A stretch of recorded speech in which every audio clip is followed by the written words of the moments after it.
Je vous salue tous dans le nom puissant de Jésus-Christ, très chers membres du temps des paroliers. Je prie que le Seigneur bénisse votre journée et que son esprit soit avec vous dans tous vos déplacements, dans tous vos faits et gestes. Pour vous qui effectuez un voyage, que la main de Dieu vous couvre et que le sang du Seigneur, le sang de l'agneau s'applique à votre vie et vous épargne de tout ce qui est accident et de tout ce qui est agression. Bienvenue à notre dévotion matinale qui aura pour thème « Sauver pour témoigner ». Marc le chapitre 5, versets 17 à 19. La Bible déclare que Jésus-Christ a guéri un homme et il lui a dit d'aller témoigner de ce qu'il avait fait pour lui. Amen. Vous savez, une chose est de rester discret sur le miracle que le Seigneur fait pour vous et une autre chose est de savoir témoigner de ce que le Seigneur accomplit comme bonne action dans votre vie.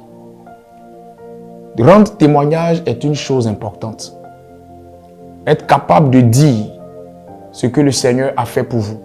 Être capable d'inciter les gens à s'attacher à Dieu parce que vous avez vécu peut-être une situation similaire ou plus grave que la leur est une chose importante. Voyez-vous, vous avez autour de vous des gens qui souffrent. Vous avez autour de vous des gens qui sont dans le désarroi. Vous avez autour de vous des gens qui sont au fin fond du désespoir et qui ont besoin d'un message qui viendra les galvaniser, qui viendra leur redonner espoir, qui viendra les motiver.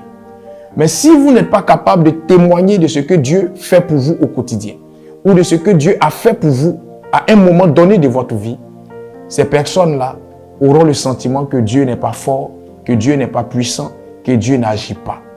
Il n'est pas mauvais d'être discret, mais à un moment donné, il faut savoir dire ce que le Seigneur a fait pour vous. C'est très très important.